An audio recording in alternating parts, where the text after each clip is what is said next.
Hello and welcome to another video in my channel. अभी हम जिस मैच के बारे में बात करने वाले हैं वो है आज रात को होने जाने वाला वाइट रिडिलर्स का मैच, जो कि होने जा रहा है मिडिल सिक्स और एसेक्स के बीच में। कल हमने वुस्टरशायर और डरहम के बीच का मैच कवर किया था, मेरे ख्याल से काफी अच्छा गया होगा। मैच का प्रेडिक्शन सही नहीं था, हमने वुस्टरशायर के अगेंस्ट में टीम बनाया था और वुस्टरशायर काफी टाइम तक मैच हार भी रहे थे, लेकिन ईथन ब्रुक्स ने आके पूरा मैच बदल दिया।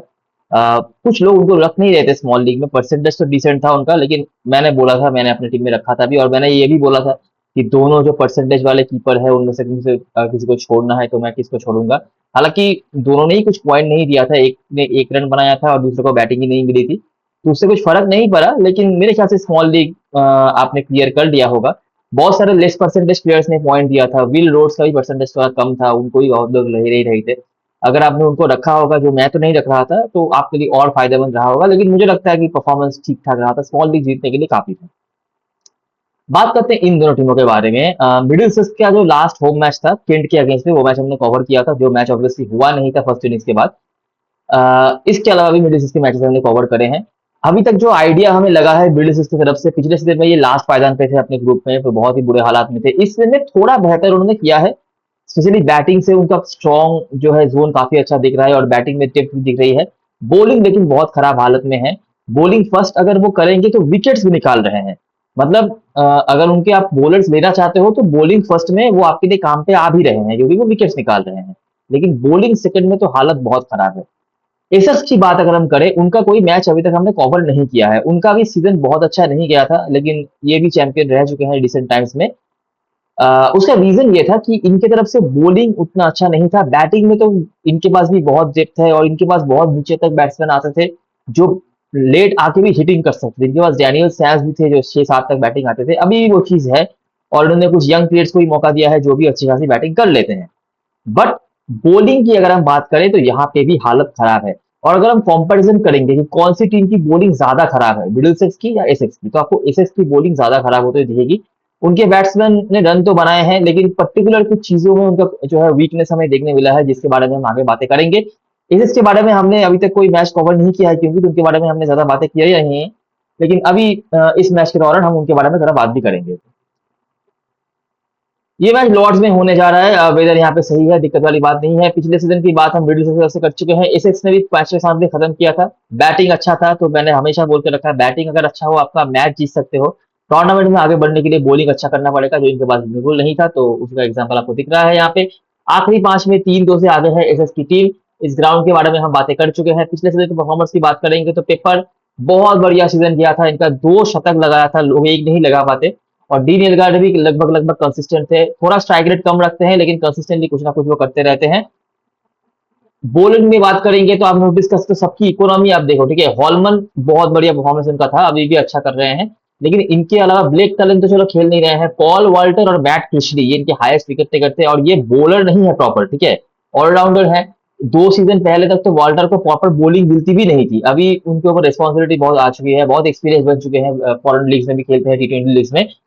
लेकिन इनकी आप इकोनॉमी को देखोगे तो आप देखिएगा 8.5-9 के आसपास इकोनॉमी चल रहा है, और मेन स्ट्राइक बॉलर भी ये नहीं है, तो आप समझ सकते हैं कि बॉलिंग की हालत क्या रही होगी।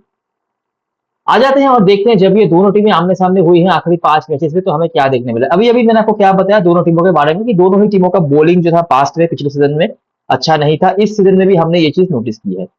आपको इस पिक्चर में भी ये चीज देखने मिल जाएगा कि यहाँ पे बहुत सारे रन बने हैं, ठीक है। और कुछ स्ट्राइक बॉलर्स को यहाँ पे विकेट्स मिले हैं बॉलिंग फर्स्ट वगैरह में, तो वो चीज आपको यहाँ पे देखने देखो। Britishers has lost 3 out of 5 matches, ठीक है, लेकिन उनकी बैटिंग यहाँ पे काफी अच्छी रही है। हाई स्कोरिंग एनकाउंटर, आप समझ सकते हैं कि एक टीम अच्छी बैटिंग कर रही है, उसके बावजूद भी वो मैच हार रहे हैं, मतलब सामने वाली टीम ने और ज्यादा रन बनाया होगा, इसीलिए ये हाई स्कोरिंग एनकाउंटर है, जो यहाँ पे लिखा भी हुआ है। ये प्रोड्यूसर्स लिख दिया मैंने, ये प्रोड्यूसर्स होगा, ठीक है। तो सिर्फ हम चेजिंग साइड यहाँ पे अच्छा कर रहे हैं। मिडिल से तरफ से अपर और मिडिल ऑर्डर ने यहाँ पे काफी अच्छा कंट्रीब्यूट किया है। एसेक्स यहाँ पे लीड कर रहे हैं, ज्यादा से ज्यादा स्कोर जो है उन्होंने बनाए हैं, लेकिन उनके कोई भी ओपनर को हम आखिरी 5 मैचेस में एक बार भी 50 के ऊपर स्कोर बनाते हुए नहीं देख रहे हैं, ये बहुत बड़ी बात है। जनरली जब हम 200 के ऊपर टीमों को बनाते हुए देखते हैं तो हम उम्मीद करते हैं कि उनके जो ओपनर्स होंगे वो रन बनाएंगे, स्टार्ट देंगे। स्टार्ट शायद दिया भी होगा, यहाँ पे देखो लिखा हुआ है in fact only one opener from Essex has scored 30 plus in at least twice in last 5 matches, that is Elgar.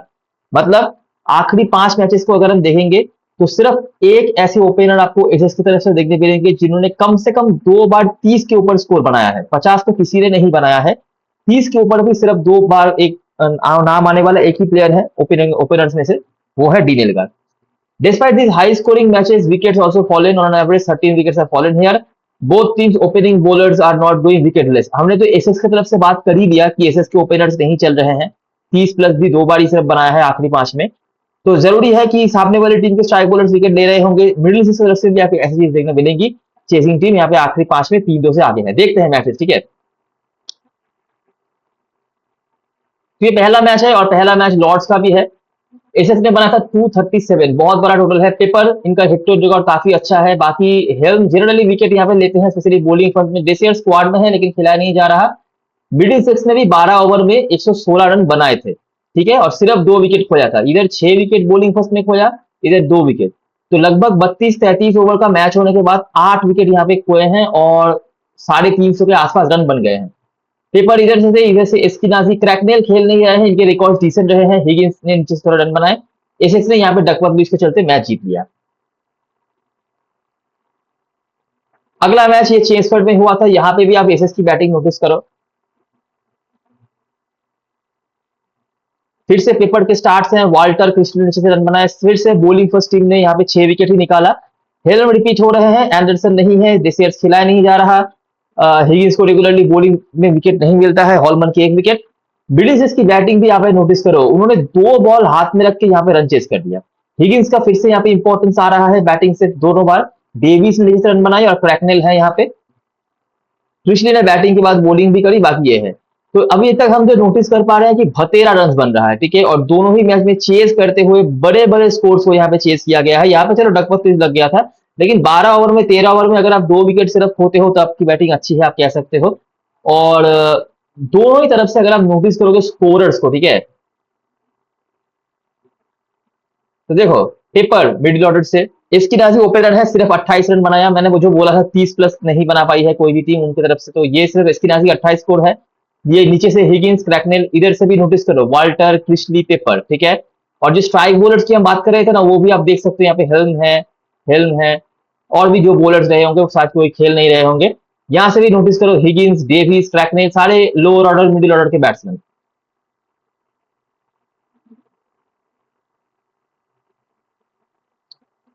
अगला मैच अगर हम देखेंगे, ये भी हुआ था चेसफोर्ड में।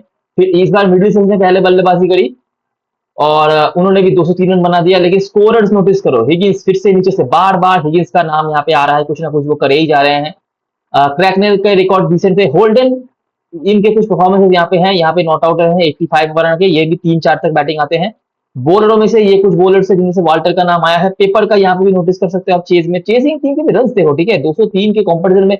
मतलब क्या होता है कि कभी कभी हम 200 बनाते हुए टीमों को देखते हैं, कभी कभी चेज हो भी जाते होंगे, लेकिन हमेशा नहीं। यहाँ पे रेगुलरली रन बन रहे हैं, 237, 116 12 ओवर में, 225 चेज हो गया, 203 चेज हो गया एल्गार और पेपर के स्कोर से। और ये कुछ बॉलर्स है जिनमें से हेल्म का 1 विकेट आता ही जा रहा है, हिगिंस का कुछ ना कुछ कंट्रीब्यूशन आता जा रहा है, और हॉलमन।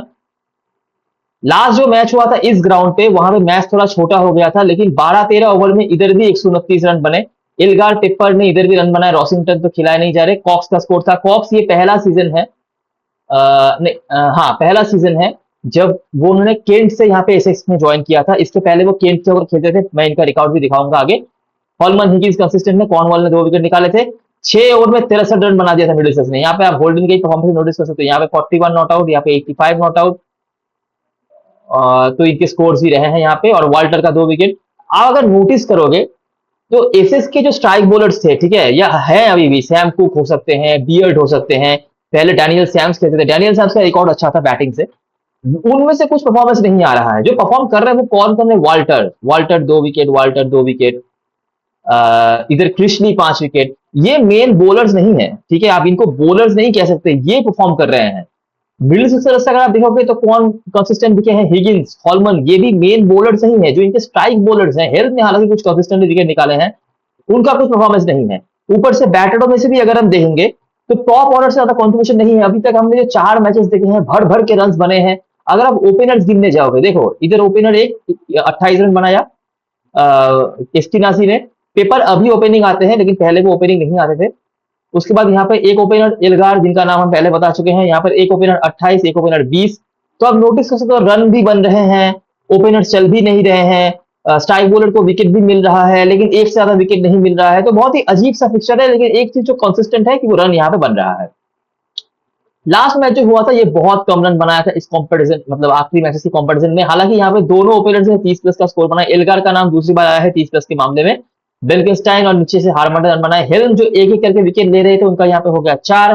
हॉलमन ये तो कंसिस्टेंट रहे हैं, और ये कुछ बॉलर से बिलिसस ने काफी अच्छी बल्लेबाजी इधर भी करी, चेस कर लिया उन्होंने। एस्किनाजी ये बड़ा स्कोर उनका है, ये एकमात्र परफॉर्मेंस है 50 प्लस का जो हम आखिरी 5 में देख सकते हैं किसी ओपनर के द्वारा। और 30 प्लस के स्कोर्स तो आए हैं, विलियमसन ने भी 30 प्लस बनाया, एल्गार ने 2 बार 30 प्लस बनाया, और गिडेस का यहाँ पे काफी अच्छा फॉर्म दिख रहा है। वाल्टर यहाँ पे कंसिस्टेंट विकेट्स में है। तो जो चीज हम यहाँ पे देख सकते हैं कि रन्स बहुत बन रहे हैं। लास्ट मैच जो था, जो इस सीजन का ही मैच है, वहीं पे हमने रन कम भी नहीं कह सकते, 156 बहुत कम स्कोर नहीं है, लेकिन इस फिक्सचर के कंपैरिजन में कम स्कोर था। चेजिंग टीम ने हालांकि फिर से बढ़िया बल्लेबाजी करी। हम इतना ज्यादा 200 के ऊपर स्कोर बनते हुए और चेज होते हुए जनरली नहीं देखते हैं। यहाँ पे 203 चेज हुआ, यहाँ पे 225 चेज हुआ, यहाँ भी 237 बनाकर डकवर्थ से टीम ने यहाँ पे डिफेंड कर लिया था हालांकि, लेकिन ऐसे स्कोर हमें यहाँ पे देखने मिले हैं। तो एक बात तो यहाँ पे क्लियर है कि आपको यहाँ पे बैटिंग हेवी टीम बनानी है, लेकिन अगर हम बैट्समैनों को भी देखेंगे तो मिडिल ऑर्डर से और लोअर मिडिल ऑर्डर से हमें ज्यादा स्कोरर्स देखने मिले हैं। हालांकि रिसेंट टाइम्स में कुछ ओपनर्स ने 30 प्लस बनाए होंगे। एल्गार को हमने 2 बार 30 प्लस बनाते हुए देखा है, एस्किनाजी को एक बार 72 बनाते हुए देखा है, एक बार 28 बनाते हुए देखा है। तो ये कुछ चीजें यहाँ पे हैं। और बॉलर्स में से भी अगर हम बात करें, एक स्ट्राइक बॉलर खाली आप नाम ले सकते हो जो हेल्म है, वो भी एक से ज्यादा विकेट नहीं ले रहे थे लास्ट मैच के पहले तक। लास्ट मैच इन्होंने 4 विकेट निकाल दिया। इसके अलावा हॉलमन, वाल्टर, इन्होंने कुछ कंसिस्टेंटली काम किया है। अगर हम लॉर्ड्स वाले मैचेस को फोकस में रखेंगे तो आखिरी 5 में हमें 2 मैचेस मिलेंगे। एक है 2023 का मैच जहां पे 237 बना था, मिडिल सिक्स ने डकवर्थ से वो चेज नहीं कर पाए। पेपर, एस्किनाजी, हिगिंस और क्रैकनेल स्क्वाड में है लेकिन खिलाया नहीं जा रहा, ये मेजर कंट्रीब्यूटर्स थे। और दूसरा मैच जो लॉर्ड्स वाला है ये 2024 का मैच है। इधर भी पेपर का थोड़ा स्टार्ट था लेकिन उन्होंने बड़ा इनिंग्स नहीं खेला। बाकी एल्गार का रन था, कॉक्स के रन से कॉर्नवाल ने 2 विकेट निकाले थे और होल्डन ने यहाँ पे चेस किया था वाल्टर के 2 विकेट्स। तो ये कुछ नाम है जिनमें से पेपर का नाम ही हमें 2 बार रिपीट होता हुआ दिख रहा है, बाकी कोई रिपीट यहाँ पे नहीं हो रहे हैं। समरी तो मैंने बता दी। अगर मैं इंडिविजुअल परफॉर्मेंस पे आ जाऊंगा तो काफी सारे नाम बैटर में से आपको देखने मिलेंगे। पेपर का यहाँ पे डिसेंट परफॉर्मेंस है।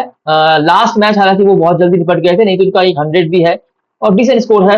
वाल्टर ने बॉलिंग से भी कंट्रीब्यूट किया है, बैटिंग से भी उतना बुरा नहीं है। जॉर्डन कॉक्स आपने एक बार इनका नाम देखा है, उसका रीजन ये है ये पहले खेले थे केंट के होकर, लेकिन इनका रिकॉर्ड काफी अच्छा है। सबसे ज्यादा एवरेज इन तीनों में से इनका ही है, नॉट आउट भी रहे होंगे। क्रैकनेल यहाँ पे सबसे कंसिस्टेंट रहे थे, ज्यादा स्कोर्स तो नहीं बनाए होंगे लेकिन नॉट आउट रहे थे और इसीलिए एवरेज उनका डिसेंट है, बाकी किसी का उतना ज्यादा नहीं है।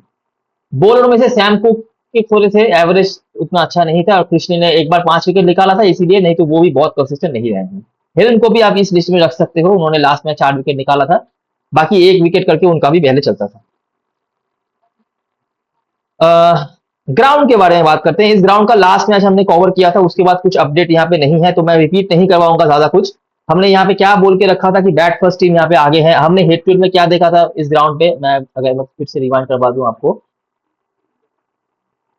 हेड टू हेड में हमने 2 मैचेस देखे थे, वहां पे हमने क्या देखा था 225 जो कि चेज हो गया था लास्ट ओवर में जाके, और यहाँ पे 129 रन था वो भी चेज हो गया था। ये तो चलो डकवर्थ भी लग गया जो भी है। अच्छा ये चेस नहीं हुआ था, यहाँ पे डकवर्थ भी इससे एसेक्स ने जीता भी किया था, तो टेक्निकली बैटिंग फर्स्ट टीम ही यहाँ पे जीती है। तो रन तो बहुत बने थे जो हमने देखा, और एक बार बैटिंग फर्स्ट एक बार बैटिंग सेकंड टीम जीती है।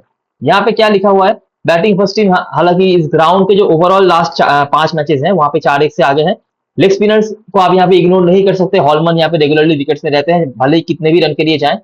विलियम्स की बॉलिंग यहाँ पे हमेशा खराब रहती है, वो 170 प्लस से 200 के आसपास कंसीड करते रहते हैं, और अगर वो खुद ये 200 रन बनाते हैं वो चेस भी हो जाता है कभी कभार। हमने हिट में भी ऐसा एक देखा है।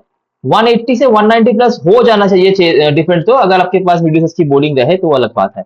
दोनों ही टीमों की बॉलिंग खराब रही है और विलियम्स की बॉलिंग इस पर्टिकुलर ग्राउंड पे अच्छी नहीं रही है, इसीलिए पिछले सीजन वो एक भी मैच नहीं जीते थे। पिछले 2 सीजनों में जो मैंने पहले बोल के रखा था, जो हमने लास्ट जो मैचेस कवर किए थे ना इस ग्राउंड पे, वहां पे अगर आप भूल गए होंगे मैं दिखा देता हूँ।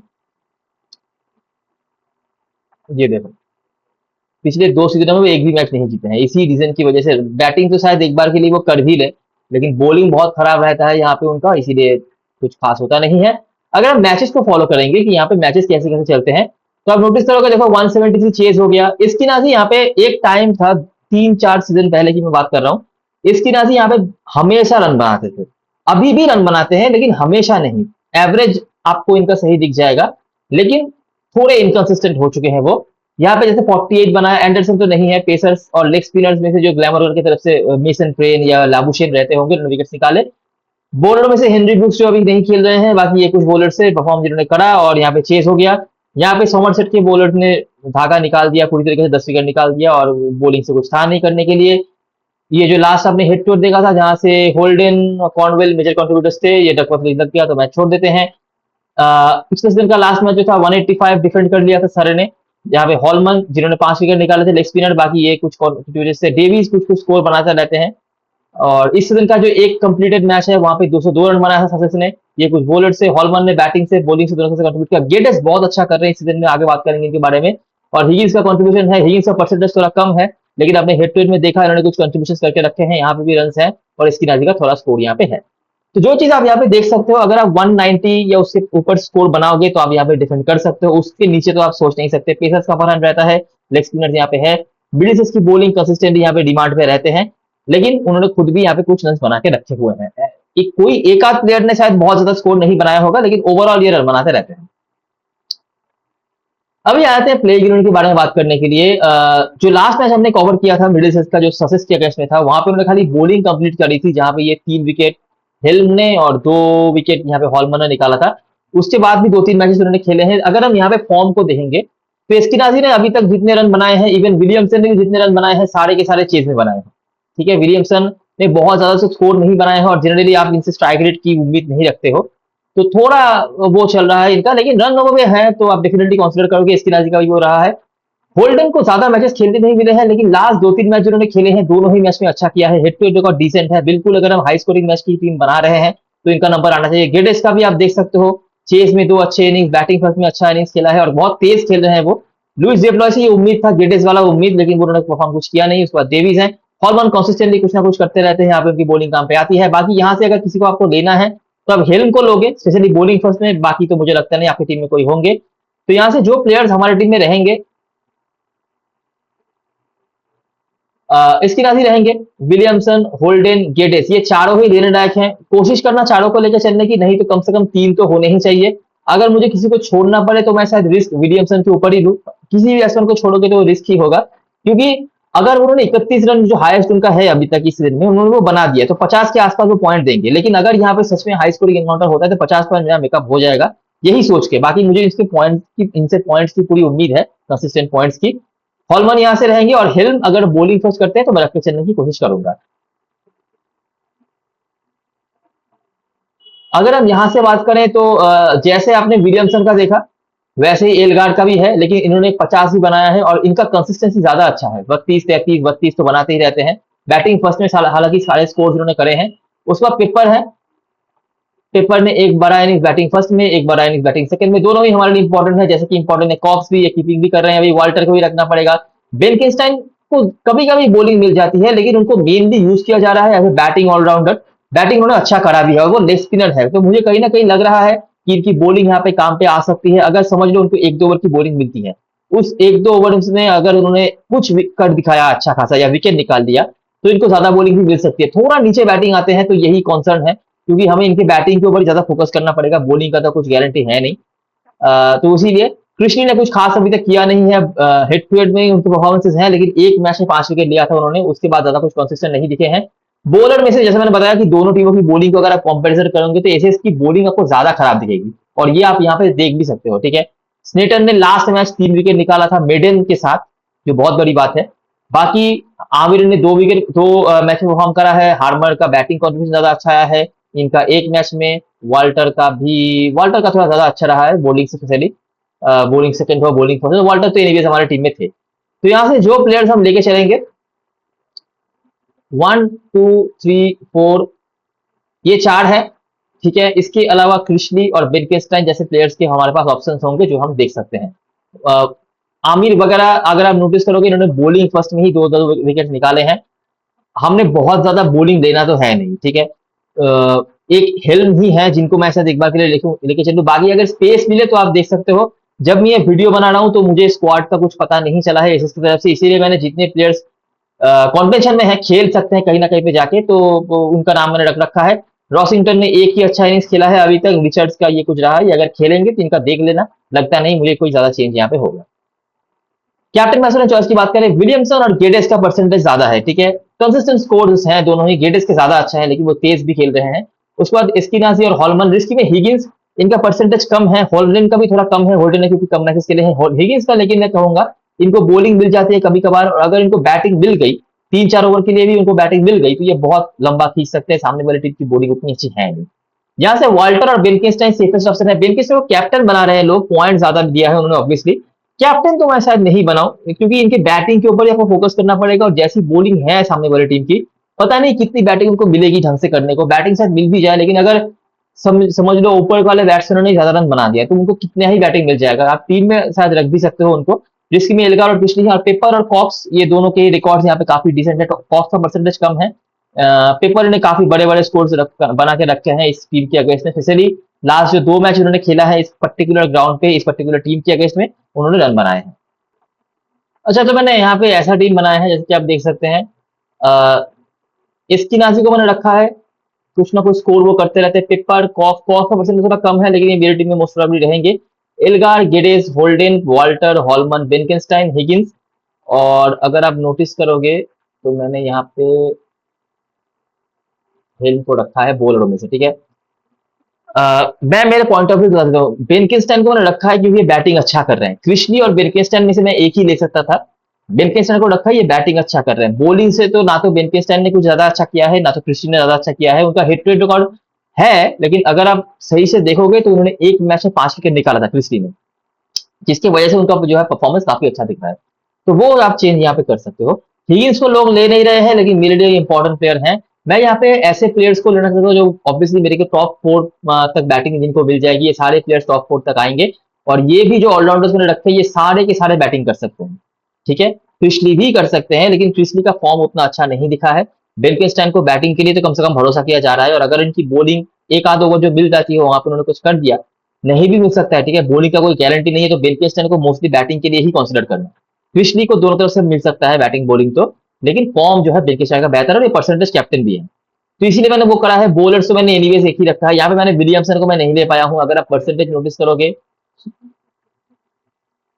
तो आप देखेंगे कि होल्डन का कम है, यहाँ पे आप देखेंगे कॉक्स का तो बहुत कम है, यहाँ पे आप देखेंगे हिगिंस का कम है, लेकिन ये प्लेयर्स मेरे लिए जरूरी हैं। होल्डन का कम इसलिए है क्योंकि उन्होंने ज्यादा मैचेस खेले नहीं है, ठीक है। अगर आप इनके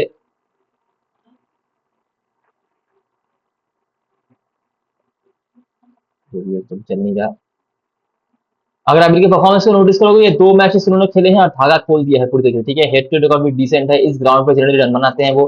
गेडेस तो अच्छा कर ही रहे हैं। विलियमसन ने कुछ कंसिस्टेंट स्कोर जरूर बनाए हैं और परसेंटेज वाइस कैप्टन भी है, ठीक है। आप देख सकते हो 59, 58, 53, 47, ठीक है, 30, लेकिन ये हम पॉइंट यहाँ पे सेक्रीफाइस कर सकते हैं, अगर सही में यहाँ पे हाई स्कोरिंग इनकाउंटर रहा तो ये पॉइंट हम सेक्रीफाइस कर सकते हैं, क्योंकि ये पॉइंट निकालने के लिए बहुत सा मशक्कत करनी नहीं पड़ेगी। ये जो बैट्समैन है हमारे पास उनको ठीक है। ऑलराउंडर में से ये तो मैंने रख लिए हैं, बेनकेनस्टाइन या क्रिशली, जिनका परसेंटेज भी डिसेंट है, इनमें से आप किसी को देख सकते हो। बॉलर मैंने एनीवेज एक ही रखे हैं, तो मेरे पास और कोई स्पेस नहीं है। हार्मर को लोग ले रहे हैं लेकिन इनका भी परफॉर्मेंस अगर आप नोटिस करेंगे तो देखो, इनके परफॉर्मेंसेस देखो, ठीक है। ये एक मैच में उन्होंने बैटिंग से बहुत अच्छा किया था, बॉलिंग से तो एक ही विकेट लिया, नहीं तो उतना खास कुछ उनका है नहीं। बैटिंग तो मुझे लग नहीं रहा इनको कुछ ढंग से मिल जाएगा क्योंकि बहुत नीचे बैटिंग आते हैं, हम यहाँ पे दोनों ही टीमों की बॉलिंग खराब ही देख रहे हैं। बॉलिंग से मुझे कुछ खास उम्मीद नहीं है, ना ही उनका कोई रिकॉर्ड है। तो मेरा स्ट्रक्चर अभी के लिए ये है, ये बेनकेनस्टाइन या फिर मैं शायद क्रिशली में से किसी एक को ले पाऊं, बाकी लगभग लगभग ऐसा ही मेरा स्ट्रक्चर रहेगा।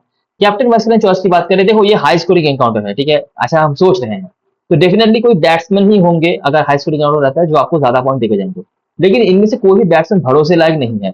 फॉक्स आप सोच सकते हो थोड़ा नीचे बैटिंग आते हैं, और पेपर को भी ओपनिंग मिलने लग गई है, मेरे ख्याल से इनका आइडियल पोजीशन नंबर 3 है, मैं 3 में तो रखूंगा, लेकिन अगर वो नंबर 3 में बैटिंग आते हैं तो मेरे लिए ज्यादा अच्छे ऑप्शन बन जाए कैप्टनसी के लिए। मेरे लिए सेफेस्ट ऑप्शन वाल्टर और हॉलमन है, ये आपको दोनों तरफ से पॉइंट देंगे, भले ही हाईएस्ट पॉइंट स्कोरर बने ना बने। अगर आपको अलग देखना है तो पेपर के साथ जा सकते हो, होल्डन के साथ जा सकते हो, इवन कॉक्स के साथ जा सकते हो। ये 3 अलग हैं। कॉक्स और होल्डन का परसेंटेज कम है। मुझे लगता नहीं स्मॉल लीग में दोनों इनको लेके आएंगे, लेकिन अगर मतलब आप लेके चलते भी हो तो स्मॉल लीग में बस लेके चलना, कैप्टन फर्स्ट बनाने की जरूरत नहीं है। बड़ी लीग में आप बना सकते हो डेफिनेटली। छोटी लीग में हॉलमन और वाल्टर सेफेस्ट ऑप्शन होंगे अलग देखने के लिए पेपर। ठीक है, तो ये रही सारी चीजें और सारी एनालिसिस। अगर आपको वीडियो पसंद आई हो तो लाइक जरूर करना, सब्सक्राइब करना चैनल को, टेलीग्राम चैनल पे जरूर ज्वाइन हो जाना क्योंकि लास्ट मोमेंट पे सारी अपडेट्स उधर आने वाली हैं। तब तक के लिए best luck for this match and goodbye for now.